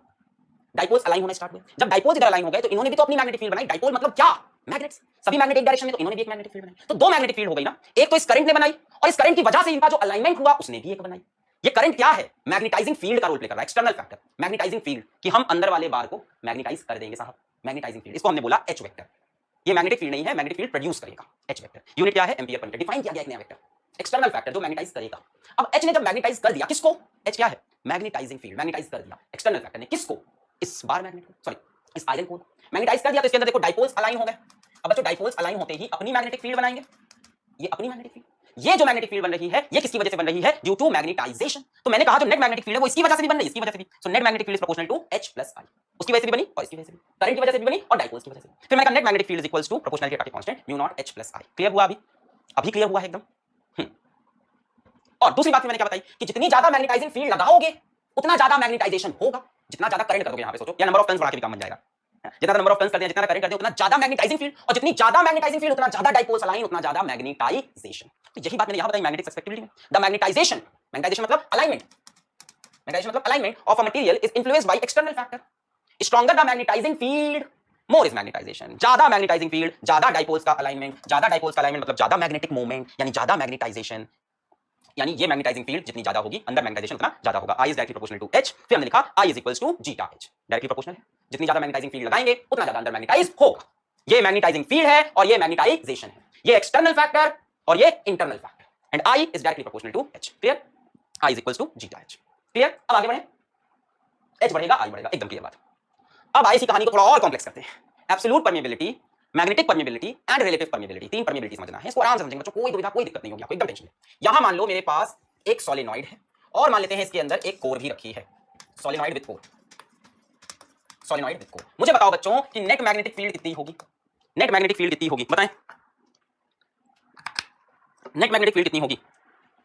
नेट मैग्नेटिक फील्ड कितनी होगी? एक कोर भी है बच्चों, कोर को मत भूलो, सोलेनॉइड विद कोर। आप जो म्यू नॉट Ni बता रहे हो वो सिर्फ सोलेनॉइड की है, यहां अंदर कोर भी है। कितनी होगी? H की वजह से भी होगी और I की वजह से भी होगी। भाई करंट कैरिंग सोलेनॉइड है तो इस करंट की वजह से भी होगी, होगी कि नहीं? करंट की वजह से भी होगी। करंट की वजह से मतलब एक तो H की वजह से होगी और एक तो I की वजह से होगी। नेट कितनी हो जाएगी? Mu naught H plus I। Clear हुआ? Mu naught H plus I। हमने बोला भाई जो नेट मैग्नेटिक फील्ड है, यहां ये कहां गया? ये it is proportional to H as well as dipole alignment में जो मैग्नेटिक फील्ड बनी I H plus mu naught H plus I। Clear? Mu naught H plus I। अब सुनो इसी कहानी को आगे बढ़ा रहे हैं। अब हमें एब्सोल्यूट परमेबिलिटी चाहिए, मैग्नेटिक परमेबिलिटी चाहिए और रिलेटिव परमेबिलिटी। अब सुनो, if no magnetic material is present, if no magnetic material is present, या ऐसे कर देते हैं, और इफ वैक्यूम इज देयर, एक ही बात है। मान लेते हैं हम वैक्यूम में बात कर रहे हैं या एयर में बात कर रहे हैं, आपको पता है वैक्यूम, एयर, फ्री स्पेस आपके सिलेबस में एक ही चीज है। मान लो ऐसा है, if no magnetic material is present और इफ वैक्यूम इज देयर। जरा मेरे को बताओ अगर ऐसा हो जाए तो क्या होगा? भाई साहब कोई मैग्नेटिक मटेरियल नहीं है तो H और I में से क्या कोई जीरो होगा? कौन सा जीरो होगा? सोच के बताओ, कौन जीरो होगा? H की I। अब क्या है? नो मैग्नेटिक मटेरियल बच्चों, ये कहानी हो गई। ओनली सोलेनॉइड, ओनली सोलेनॉइड, सिर्फ सोलेनॉइड है। I जीरो हो जाएगा क्योंकि कोई मटेरियल ही नहीं है, कोई मैग्नेटाइज ही नहीं हुआ। अब बच्चों इस केस में जो मैग्नेटिक फील्ड है, क्या उसको हम B नॉट से डिनोट कर सकते हैं? कोई यहाँ पे कोई मीडियम नहीं है, वैक्यूम है या एयर है, क्या उसको हम B नॉट बोल सकते हैं नेट मैग्नेटिक फील्ड को इस समय पे? क्या हम बोल सकते हैं? यहाँ लिखते हैं I जीरो और वैक्यूम है इस वजह से I जीरो, और वैक्यूम की वजह से बच्चों क्या हुआ? वैक्यूम की वजह से हम B को इस टाइम क्या B नॉट से डिनोट कर देंगे? तो बच्चों B naught is equal to इस टाइम म्यू नॉट H होगा। म्यू नॉट H अब फील आ रहा है। अब यहाँ से म्यू नॉट क्या होता है, इसकी फील लेते हैं। What is mu naught? ये बताना है। Absolute permeability mu naught. बच्चों ये सोचो कि करंट की वजह से जो मैग्नेटाइजिंग फील्ड आई that is H, magnetizing field, और इसकी वजह से अंदर जो मैग्नेटिक फील्ड बनी that is B naught. H लगाया B नॉट मिला, H करंट लगाया या H एक्सटर्नल फैक्टर लगाया तो B नॉट मैग्नेटिक फील्ड मिली। तो बच्चों म्यू नॉट कैसे डिफाइंड है? What is absolute permeability? कितना मिला अपॉन कितना लगाया, कितना मिला अपॉन कितना लगाया। कितना लगाया? H, कितना मिला? B not. कितना लगाया और कितना मिला का रेशियो है म्यू नॉट। परमिएबिलिटी कितना परमिट किया एक्सटर्नल फैक्टर को अंदर मैग्नेटिक फील्ड बनाने के लिए। H लगाने पर B नॉट बना। हमने 10 लगाया और मान लो ये 5 ही बना, कितना परमिएबिलिटी हुई? हाफ। हाफ को परमिट किया, हाफ को परमिट नहीं किया। हमने 10 लगाया, H अंदर कितना मिला? 5, कितनी परमिएबिलिटी हुई? हाफ। हमने 100 लगाया, अंदर हमें जाके कितना मिला? 10 मिला, कितनी परमिएबिलिटी है? 1/10। हमने H बाहर से हमने 10 मैग्नेटिक फील्ड लगाई, अंदर हमें कितनी मिली? सिर्फ 5, 10 नहीं मिली, कितनी मिली? 5। कितना लगाया? 10, कितना मिला? 5। उस रेशियो को बोलते हैं एब्सोल्यूट परमिएबिलिटी। कितना परमिट किया, परमिएबल कितना पेनिट्रेट करने दिया बाहर वाले फैक्टर को मैग्नेटिक फील्ड प्रोड्यूस करने पे। म्यू नॉट क्या है बच्चों? म्यू नॉट का फील्ड क्या है? कितना पेनिट्रेट करने दिया। क्लियर? और बच्चों म्यू नॉट की बात कब करेंगे? सिर्फ और सिर्फ एयर और वैक्यूम में। कितना पेनिट्रेट करने दिया, ऐसे लिखते हैं म्यू नॉट को, फील्ड ऐसे लिखते हैं, H को कितना पेनिट्रेट करने दिया in vacuum. Clear? Clear? Clear? एकदम क्लियर है। कितना H लगाने पे कितना B नॉट मिला उसको परमिएबिलिटी बोलते हैं। क्लियर? कितना पेनिट्रेट करने दिया इन वैक्यूम। जरा कहानी को आगे बढ़ाएंगे साहब। If magnetic material is present, अगर मैग्नेटिक मटेरियल प्रेजेंट है, अब की बार सोलेनॉइड भी है प्लस कोर भी है बच्चों। अब इस केस में क्या होगा? जो बी नेट है उसको हम BM बोल देते हैं, बी ऑफ मीडियम, जो भी मीडियम रखा है टोटल इसको BM बोल दिया, या मटेरियल, मीडियम नहीं, बी ऑफ मटेरियल, चलो कंप्लीट मटेरियल इसको BM से। बच्चों इस टाइम BM किसके बराबर होगा? इस टाइम बीएम किसके बराबर होगा? पिछली बार क्या किया हमने? सिर्फ और सिर्फ वैक्यूम रखा, अंदर कोई मटेरियल नहीं। अब किसके बराबर होगा? कोर भी है और सोलेनॉइड भी है, कोर भी है और सोलेनॉइड भी है। अब किसके बराबर होगा? Mu naught H plus I, H plus आई नहीं बोलो, म्यू नॉट एच प्लस आई। अब जरा मेरी बात सुनो, क्या आई को आप एच के फॉर्म में लिख सकते हो? क्या आई को आप एच के फॉर्म में लिख सकते हो? सोचो, आई क्या एच के प्रोपोर्शनल है? जितना ज्यादा एच उतना ज्यादा आई, जितना ज्यादा एच उतना ज्यादा आई। क्या लिख सकते हैं आई को? जीटा एच लिख सकते हैं, जितना ज्यादा एच उतना ज्यादा आई। तो आई की जगह जीटा एच लिख दिया, म्यू नॉट एच कॉमन बाहर गया, 1 plus zeta into H, magnetic field inside the material. अब जरा बात सुनो भाई, एच लगाने पर बीएम मुझको मिला, एच लगाने पर बीएम मुझको मिला, एच लगाने पर बीएम मुझको मिला, एच लगाने पर बीएम मुझको मिला, एच लगाने पर बीएम मुझको मिला। क्या मैं इस पूरे को म्यू एम बोल दूं? कितना लगाने पर कितना मिला, इसी को तो म्यू बोलते हैं। एच लगाने पर बीएम मुझको मिला, तो हमने कहा एच लगाने पे बीएम मिला, तो इस पूरे को ही तो म्यू बोल सकते हैं, परमिएबिलिटी ऑफ मीडियम। एच लगाने पे बीएम मिला, एच से बीएम मिला, मतलब यही तो परमिएबिलिटी है। कितने एच से कितना बी बनने दिया पिछली बार देखो, एच लगाने पे बी नॉट, यही तो परमिएबिलिटी थी कि एच लगाने पे बी नॉट कितना, बी नॉट। तो इसी तरह से यहाँ पे एच लगाने पे जब बीएम मिला तो इसको क्या बोलेंगे? परमिएबिलिटी पर किसकी? मीडियम की। किसकी? मीडियम की। यानी यहाँ से एक म्यू एम, एक नया फैक्टर डिफाइन हो गया हमारा, where mu M is equals to, ध्यान से देखो, mu naught 1 plus zeta, mu naught 1 plus zeta. But mu M को यहाँ से अगर हम डिफाइन करें इस जगह से, क्या बीएम बाई एच होना चाहिए? बीएम बाई एच होना चाहिए। अब म्यू एम हमें क्या बता रहा है? परमिएबिलिटी ऑफ मीडियम, कि एच लगाने पर कितना परमिट कर रहा है मीडियम अपने अंदर मैग्नेटिक फील्ड को बनाना, एच को कितना पेनिट्रेट करने दिया इन मटेरियल। क्लियर हुआ? सेम उसी तरह जैसे हमने बोला था एच लगाने पे बी नॉट बना, हमने बोला mu naught permeability of free space, H लगाने पे बी नॉट बनने दिया। यहां हमने बोला एच लगाने पे बीएम बनने दे रहा है, तो इसको हमने बोल दिया पूरे को permeability of medium, where mu M is equals to mu naught 1 plus zeta, 1 plus zeta, 1 plus zeta. अब बच्चों बात आ गई रिलेटिव परमिएबिलिटी की। बड़ा आसान है, सभी लोग समझ में आता है। What is mu R? It is permeability of medium upon permeability of free space, या permeability of material upon permeability of free space. बच्चों परमिएबिलिटी ऑफ मीडियम या मटेरियल देखिए, mu naught 1 plus zeta upon mu naught cancel, 1 plus zeta. Relative permeability is 1 plus zeta, clear, 1 plus zeta. अब तो इसका feel क्या है relative permeability का? Feel of relative permeability, feel of relative permeability. मान लो बच्चों हम लोग ने ऐसे लिख लेते हैं, feel of relative mu R is equals to mu M upon mu naught. क्या म्यू एम इक्वल हो जाएगा बी एम अपॉन एच के, और म्यू नॉट इक्वल हो जाएगा बी नॉट बाई एच के, एच से H cancel, mu R is equals to B M upon B naught. ये क्या कह रहा है कि बच्चों सेम एच लगाने पर, सेम एच लगाने पर, सेम मैग्नेटाइजिंग फील्ड लगाने पर, सेम मैग्नेटाइजिंग फील्ड लगाने पर जो एयर में मैग्नेटिक फील्ड बनी और जो मटेरियल में बनी उसका रेशियो क्या है? मान लो हमने एच लगाया, एयर में बनी 10 और वही एच लगाने पे मटेरियल में बनी 100, यानी मटेरियल कितने गुना ज्यादा मैग्नेटाइज हो रहा है? 100/10 यानी 10 गुना। That is relative permeability. कि what is the magnetic field inside the material as compared to the magnetic field in vacuum or air when same H is applied। हाँ, unit of H is ampere per metre. कुछ feel आ रहा है? कुछ समझ में नहीं आ रहा है क्या बोल रहे हैं? मैंने पहले तो म्यू आर की डेफिनेशन बता दी, डेफिनेशन तो बड़ी आसान है, mu of material upon mu, mu of material क्या है? Mu naught 1 plus zeta upon mu naught cancel 1 plus zeta, तो म्यू आर कितना हो गया? 1 प्लस जीटा। एक तो ये फॉर्मूला हो गया। अब बात इसका फील क्या है, क्या चीज में? तो हमने कहा भाई mu M by mu naught, याद इस तरह से हम लोग परमिटिविटी भी समझे, relative permittivity, mu M by mu naught, तो B M by H, B naught by H, mu M क्या? B M by H, naught H cancel, B M by mu naught. अब ये क्या बता रहा है बच्चों कि सेम एच लगाने पे मटेरियल में जो मैग्नेटिक फील्ड बनी अपॉन सेम एच लगाने पे एयर में जो मैग्नेटिक फील्ड बनी, यानी सेम एच लगाने पे कितने गुना, सेम एच लगाने पे कितने गुना मैग्नेटिक फील्ड बढ़ जाती है in the material as compare to that in vacuum.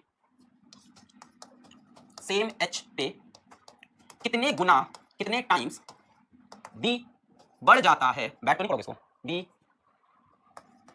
बढ़ जाता है in material as compare to air, as compare to vacuum बोल लूं बच्चों या एयर, कितने गुना बढ़ जाता है? That is relative permeability.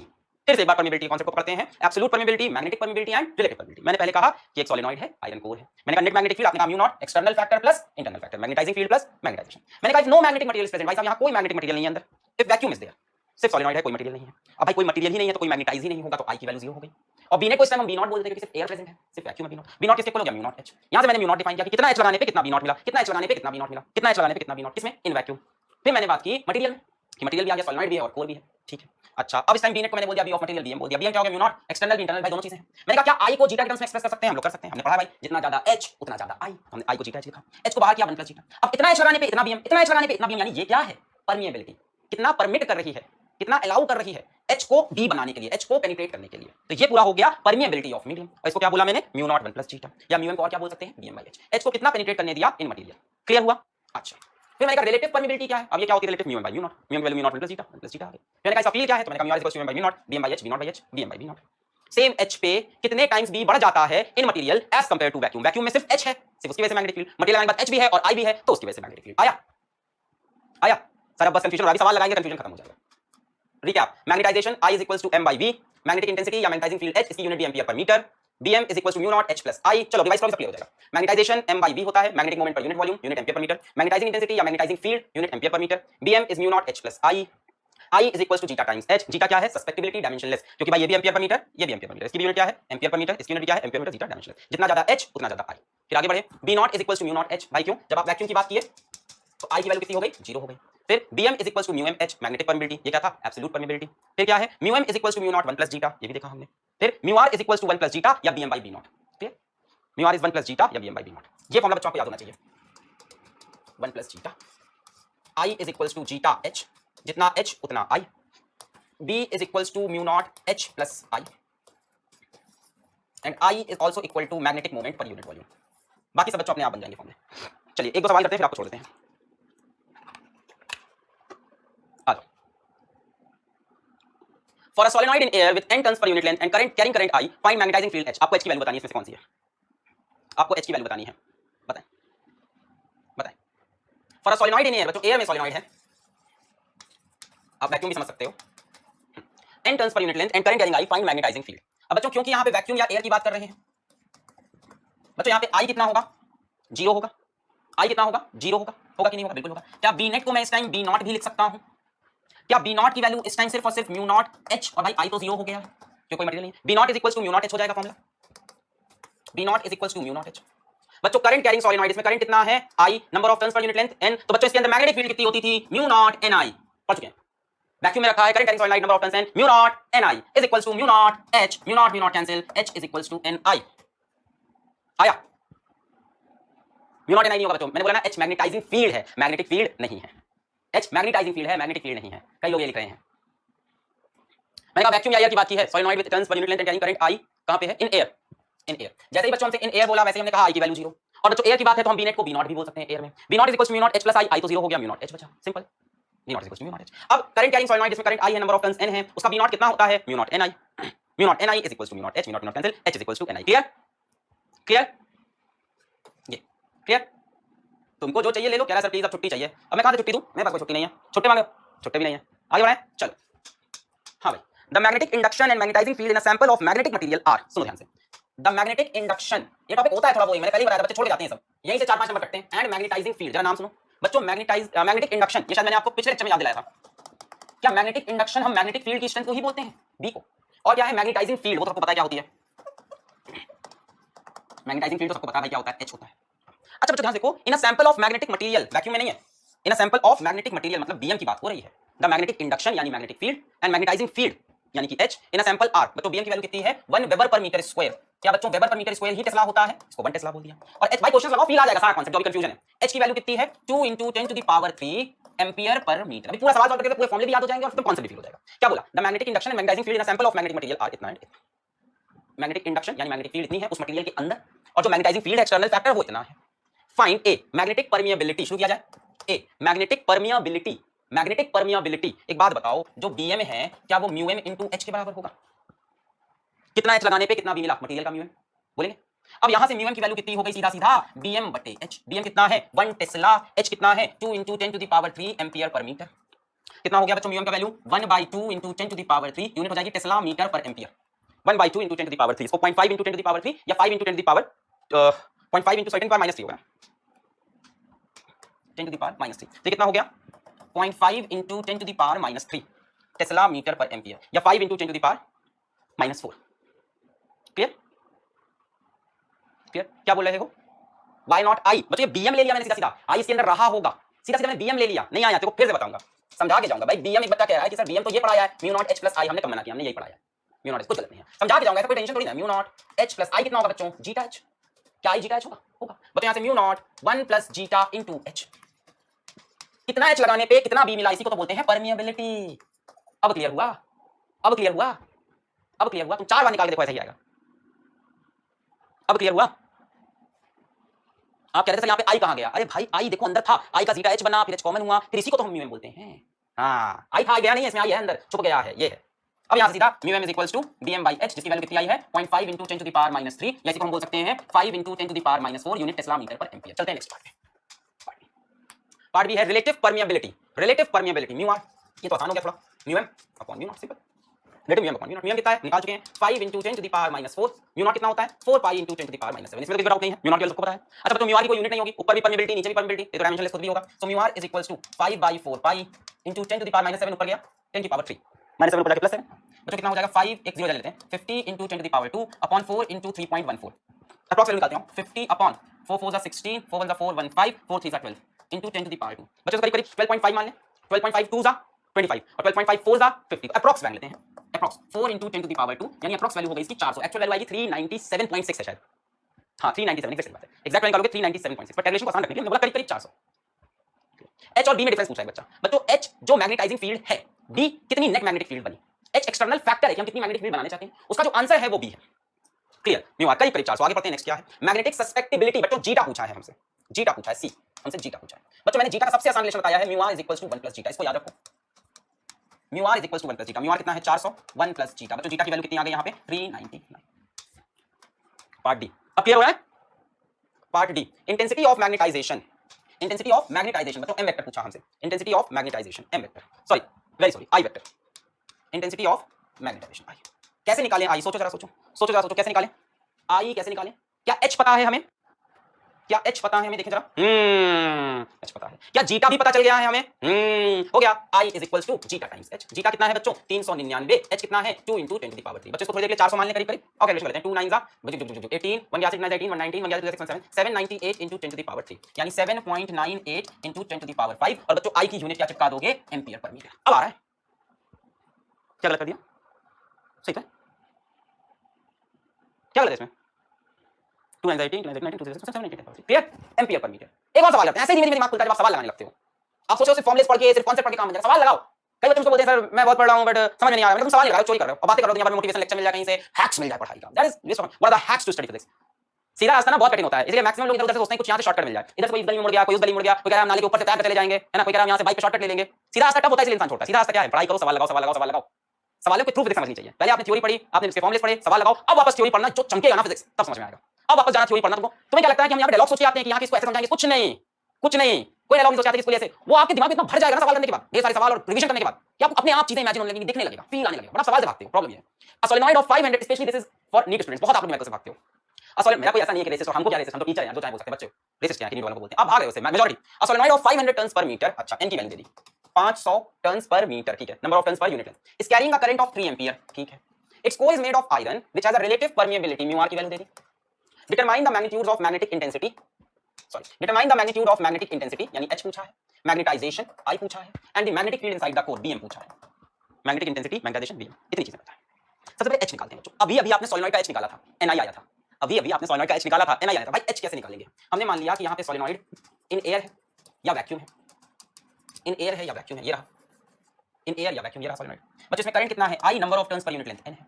मैंने कहा कि भाई यहाँ पे जो बी होगा वो B naught is equals to mu naught H plus I, बोलो मुझे कोई दिक्कत नहीं है ना, आप बी नेट को क्या इस टाइम बी नॉट बोल सकते हो, वैक्यूम है, बी नेट को मैंने बी नॉट बोल दिया, net magnetic field in vacuum, जल्दी नहीं आराम से, net magnetic field in vacuum और air, B naught is equals to mu naught H plus I लिख दिया। अब भाई साहब अगर वैक्यूम हो रखा है तो आई की वैल्यू तो जीरो होगी ना, कोई मैग्नेटाइज हो ही नहीं रहा अंदर, तो ये टर्म तो गया भाई साहब, B naught is equals to mu naught H. अब बच्चों बी नॉट होता कितना है इसके अंदर, ये तो हम लोग पढ़ चुके हैं, mu naught N I, solenoid की वजह से magnetic field, so mu naught N I is equals to mu naught cancel, H की वैल्यू कितनी आई एन आई। अब ये बात याद रखो कि सोलेनॉइड में एच की वैल्यू एन आई आती है, एक सवाल निकल लिया घर के यहाँ पे, एन कितना है 500, आई कितना है 3, 500 into 3, एच की वैल्यू कितनी आ गई 1500, यूनिट क्या चिपका दोगे ampere per metre, 1500 ampere per metre, clear हुआ, बहुत बढ़िया, आप लोग करने लगे हमारा धीमे धीमे। मैग्नेटाइजेशन, अब हमको आई निकालना है, मैग्नेटाइजेशन हमको आई फाइंड करना है बच्चों। क्या I is equals to zeta H होता है, बिल्कुल सही। क्या आपको एच पता है, बिल्कुल सही। क्या आपको जीटा पता लगाना है, जी हाँ, जीटा पता लगाने का सबसे अच्छा फॉर्मूला है mu R is equals to 1 plus zeta. क्या आपको म्यू आर सवाल में गिवन है, ध्यान से देखें, 5000 म्यू आर गिवन है 5000 is equals to 1 plus zeta, यहाँ से जीटा की वैल्यू हो गई 4,999 देख के मुझे फिर कुछ याद आ गया। अब भाई साहब आपको जैसे ही जीटा मिल गया, अब आप आई निकाल सकते हो, I is equals to zeta H, ये तो पूछा है आपसे, magnetisation I is equals, zeta नहीं पता यार, जीटा का ये फॉर्मूला। अब जीटा की वैल्यू रख देंगे 4,999 multiplied by H which is 1500, clear है, 4,999 मल्टीप्लाइड बाय 1500, ठीक है, इसको अप्रॉक्सीमेटली 5 मान लेते हैं, ठीक, अप्रॉक्सीमेटली मैं इसको 5 मान लिया, 15 5 जा 75 into 10 to the power 5, यानी 7.5 into 10 to the power 6 ampere per metre, मैंने अप्रॉक्सीमेट इसको 5 मान लिया, ठीक है, एरर हो रहे हैं, कह रहे हैं सर आई तो 0 है। अरे भैया मैंने तो सॉलिनॉइड को जब एयर या वैक्यूम में रखा तब आई 0 होगा ना। अ सॉलिनॉइड ऑफ इतना turn carries a current, right, core is made of iron. ये नहीं पढ़ा आपने, ये नहीं पढ़ा आपने, it's core is made of iron. वो तो मैंने असम्पशन लिया कि अगर एयर में होता तो कोर गायब हो जाती, तो आई वाला पूरा टर्म ही गायब हो गया, तब मैंने एच निकाला। एक्चुअल में तो आयरन से बनी है ना। आई मिल गया। फिर क्या है, magnetic field inside the core, magnetic field inside the core, magnetic field inside the core B M. इसका तो एक ही फॉर्मूला भाई साहब, mu naught H plus I, mu naught H plus I, इसका और कोई फॉर्मूला नहीं हमारे पास। Mu naught H plus I, mu naught की वैल्यू कितनी है 4 pi into 10 to the power -7, H की वैल्यू कितनी है 1500, आई की वैल्यू कितनी है 7.5 इंटू 10 टू द पावर 6। अब भाई इसके सामने ये नेग्लिजिबल है, इसके सामने नेग्लिजिबल है, ध्यान देखो 7.5 10 की पावर 6 बहुत बड़ा नंबर है, ये नेग्लिजिबल है तो इसको नेग्लेक्ट ही कर देते हैं, बहुत बड़ा नंबर है 7.5 यानी 75 इंटू 10 की पावर 5, 7500000, ये है 75 10 2 3 4 5 और 1500 इसमें ऐड करने को बोल रहा है, का ही फर्क पड़ेगा इसको, है ना 0 0 5 1 0 5 7 7501500, बहुत ही छोटा डिफरेंस पड़ रहा है, तो इसको हम करीब करीब इतना ही मान लेते हैं 4 pi into 10 to the power -7। मैं अप्रोक्सीमेशन कर रहा हूँ, आप चाहो तो ये वैल्यू निकालो, हमें कैलकुलेशन करना सिखाना है। 7.5 इंटू 10 टू द पावर 6 मैंने अप्रोक्सीमेटली लिख लिया, एजम्पशन ले लिया मैंने, इसको कौन जोड़े, है ना। अच्छा बच्चों कितना हो गया ये अप्रोक्सीमेटली 4 पाई इंटू 75 कर लें इसको, 75 बटे 10 इंटू 10 टू द पावर -1 -7 और 6 -1 75 कर लिया, पॉइंट रख नीचे 10, 4 इंटू 75, 4 5 22 2 4 7 28 और 2 300 पाई इंटू कुछ नहीं 300 पाई एक 10 नीचे 10 की पावर -1, इसको भी नीचे ले आओ, नीचे 100 हो जाएगा, 10 की पावर -1 को नीचे ले आओ 100 हो गया, 0 0 cancel, 3 pi is the approx answer, यानी 3 इंटू 3.142 कितना हो गया nearly 3 2 6 3 4 12 1 3 1 3 1 4 3 3 9 9.426 Tesla approx, 9.426 Tesla. Clear हुआ। एक और कर लो, फील पूरी आ जाएगी भाई साहब, इसके बाद कोई सवाल तुमसे नहीं मिस होगा। आ जाओ अब देखें कैसे नहीं आया। An iron rod of 10 to the power -4 metre cube, बच्चों वॉल्यूम दे दिया आपको 10 to the power -4 metre cube and relative permeability 1000, mu R आपको दे दिया 1000, is placed inside a long solenoid wound with 5 turns per centimetre, इसको change किया जाओ 5 टर्न्स पर सेंटीमीटर, 1 सेंटीमीटर में, तो सेंटीमीटर को मीटर में चेंज करोगे 10 की पावर -2 ऊपर चला जाएगा, 5 टर्न्स सेंटीमीटर इज 10 की पावर -2 मीटर, इसको ऊपर लेकर कितना हो गया 500, अब सही टर्न्स पर मीटर। अरे ऐसे सोचो ना 5 टर्न्स 1 सेंटीमीटर में है तो 1 मीटर में कितना सेंटीमीटर होता है 100, 1 सेंटीमीटर में 5 टन है तो 100 सेंटीमीटर में 500 टन। ये क्या दे दिया इन्होंने सेंटीमीटर, SI यूनिट में दी, 1 सेंटीमीटर में 5 टन है, 1 सेंटीमीटर में 5 टन है तो 100 सेंटीमीटर में 500 टन हो जाएंगे, ये n की वैल्यू हो गई। अच्छा current is passed 0.5 ampere, if a current 0.5 ampere is passed through the solenoid then the magnetic moment, बच्चों आपसे m पूछा है, आई नहीं m, मैग्नेटिक मोमेंट आपसे m की वैल्यू पूछा है, कैसे किया जाए इसको, कैसे किया जाए। और आयरन रॉड ऑफ इतना रिलेटिव परमिबिलिटी इतना इनसाइड अ लॉन्ग सोलेनॉइड, ये एक सोलेनॉइड है, इसके अंदर आयरन रॉड है। अच्छा आपसे पूछा है मैग्नेटिक मोमेंट, तो आई तो निकालना पड़ेगा तभी मैग्नेटिक मोमेंट पहुंच पाओगे। आपको चाहिए m, बच्चों m कैसे मिलेगा, I is equals to m upon volume, देखो वॉल्यूम गिवन है, आई निकाल लें अगर हम तो m मिल जाएगा मैग्नेटिक मोमेंट, वॉल्यूम गिवन है आई निकाल लें तो m मिल जाएगा, आई कैसे निकलेगा देखो म्यू आर गिवन है, इससे जीटा मिलेगा, अगर हम h निकाल लें तो i मिल जाएगा। h कितना होगा बच्चों सोलेनॉइड का, h इज इक्वल्स टू कितना होता है ni, तीसरी बार आया है, h is equals to solenoid के केस में कितना आएगा ni, n कितना है 500, i कितना है 0.5 यानी 5/10 कितना हो गया 525 250 एम्पीयर पर मीटर, ये आपको h मिल गया।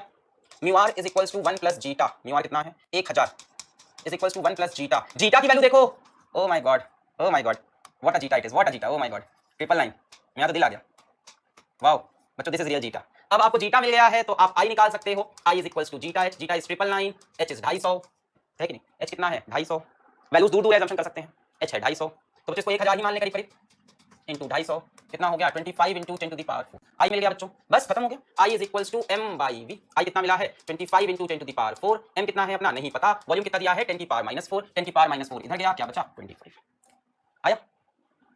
हाँ जाने तो देंगे ही, अब आई चीजें समझ में। अभी क्या करना पड़ेगा, पूरा लेक्चर फिर से पढ़ना पड़ेगा, नोट्स डाउनलोड करो, उसको 2-3 बार पढ़ो, उसके फॉर्मुले को समझो और डीपीपी से और सवाल लगाओ, पूरा क्लियर हो जाएगा। क्लियर है तो आज का लेक्चर समाप्त करते हैं, रिकॉर्ड लेक्चर आने में थोड़ा टाइम लगेगा, पढ़ाई करते हैं, ऑल द वेरी बेस्ट।